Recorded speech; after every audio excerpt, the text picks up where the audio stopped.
Nah, di sini memang sangat mengejutkan ya, ketika yaitu tuntutan para buruh di sini ternyata ada yang meminta merevisi presidensial threshold-nya dari 20% menjadi 0%, dan bahkan di sini meminta pemerintah merevisi parliamentary threshold menjadi 4% dari total kursi DPR RI. Nah, tidak seperti biasanya ya yang dituntut oleh para buruh di sini. Biasanya sih menuntut upah naik dan bahkan juga hapus Omnibus Law, Undang-Undang Cipta Kerja dan lain sebagainya lah. Di sini kok yang paling mengejutkan yaitu merevisi presidensial threshold 20 menjadi 0%. Ini sungguh di luar dugaan. Nah, dari sini kan pantas lah kalau masyarakat beropini, kira-kira siapa ya yang menggerakkan para buruh ini sehingga tuntutannya pun menurut saya di luar dugaan, yaitu merevisi presidensial threshold-nya dari 20% ke 0%, dan bahkan di sini meminta pemerintah merevisi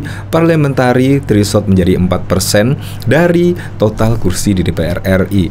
Dari sini kan akhirnya bisa saja terungkap kemungkinan yang di belakang dari para buruh ini adalah ya partai-partai yang dulu pernah menggugat ke MK tentang syarat dari PT 20% ke 0% dan lain sebagainya. Ya bisa jadi tanda kutip, karena tidak biasanya terjadi yaitu ketika ada demo buruh tiba-tiba menyuarakan PT 0% dan lain sebagainya. Biasanya kan tuntut upah naik. Kalau nggak gitu ya hapus Omnibus Law, Undang-Undang Cipta Kerja dan sebagainya. Nah, dari sini saya penasaran ya, beritanya seperti apa sih di sini?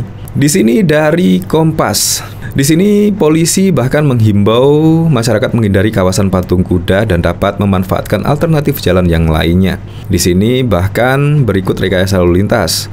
Dan untuk diketahui, Partai Buruh melibatkan 4 konfederasi serikat buruh, 60 Federasi Pekerja Nasional, Serikat Petani Indonesia, Urban Konsorsium, Jala Pembantu Rumah Tangga, Buruh Migran, Organisasi Perempuan. Mereka menggaungkan 6 tuntutan kepada pemerintah. Mereka meminta pemerintah mencabut Undang-Undang Cipta Kerja. Nah, ini lumrah biasanya memang disuarakan. Naikkan upah minimum buruh 15% pada 2024, serta merevisi presidensial threshold dari 20% menjadi 0%. Nah, ini yang menurut saya di luar wajar ya. Selanjutnya, meminta pemerintah merevisi parliamentary threshold menjadi 4% dari total kursi DPR RI, lalu mencabut Undang-Undang Kesehatan. Nah, ini Undang-Undang Kesehatan, padahal menurut saya bagus Undang-Undang Kesehatan loh. Serta mewujudkan jaminan sosial CS3H, reforma agraria, kedaulatan pangan, dan RUU PPRT.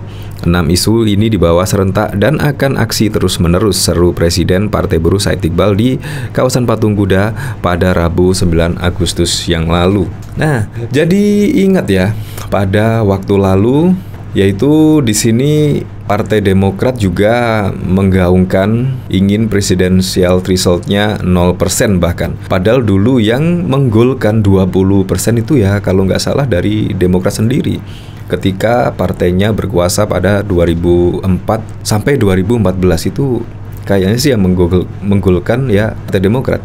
Di sini Partai Demokrat sepakat jika presidensial threshold-nya atau ambang batas pencalonan presiden ditinjau ulang. Demokrat menilai PT lebih baik menjadi 0% atau ditiadakan supaya peserta pemilu mendapat kesempatan. Hal itu merespon Partai Kebangkitan Nusantara PKN yang menggugat Undang-Undang Pemilu ke Mahkamah Konstitusi. PKN berharap parpol non-Senayan yang berlaga di pemilu bisa mengusung Capres 2024. Deputi Badan Pemenangan Pemilu Bapilu DPP Partai Demokrat Kamhar Lakumani menjelaskan hal ini. Kami menghormati dan menyambut baik inisiatif PKN. Kami pun memiliki pandangan yang sama agar PT menjadi 0% atau ditiadakan agar semua partai yang telah memenuhi syarat menjadi peserta pemilu memiliki hak dan kesempatan yang sama, kata Kamhar kepada wartawan pada Kamis 26 Januari 2023 yang lalu.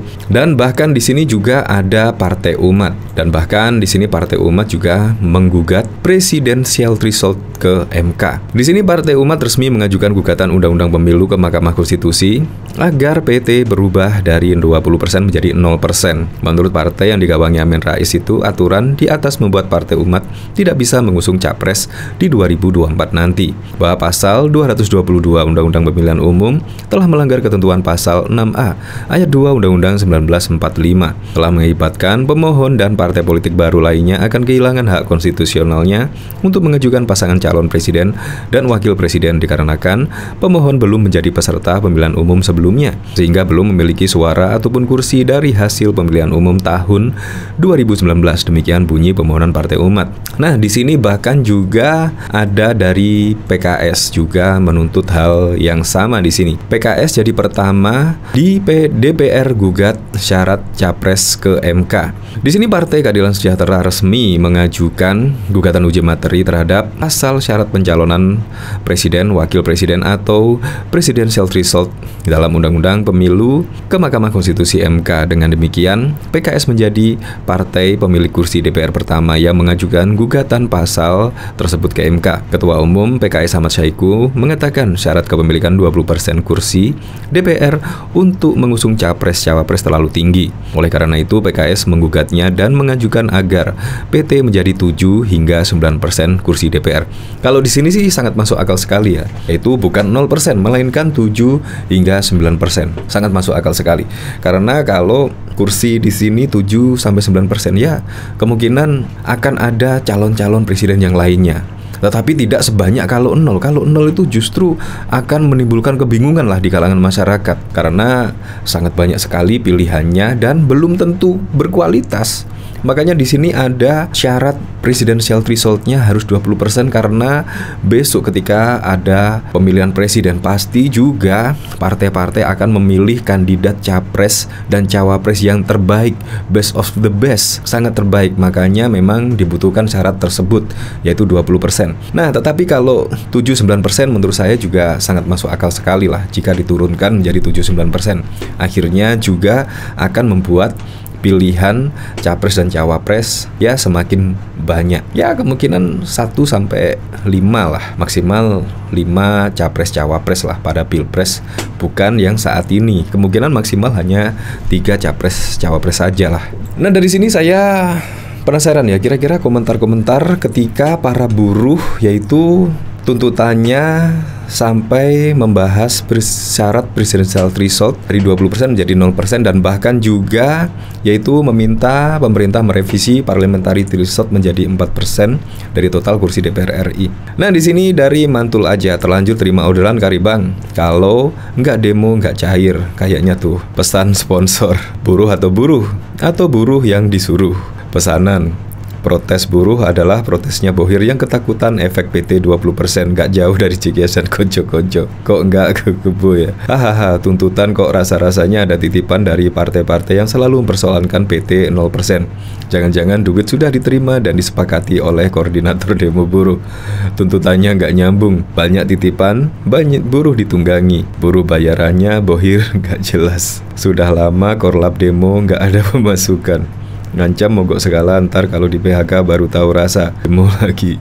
Ngeri ya bang, kucuran dananya korlap auto kenyang. Ya seperti itulah dari komentar-komentar yang ada di sini. Bahkan ya ada pesanan lah kenapa sampai para buruh menyuarakan syarat presidential threshold-nya di sini 20% menjadi 0%. Ya semoga saja lah apapun itu, semoga saja pada Pilpres 2002 mendatang semoga saja aman, tidak ada gesekan-gesekan yang berarti, dan semoga saja Pilpres 2024 berjalan dengan aman dan juga berjalan dengan lancar.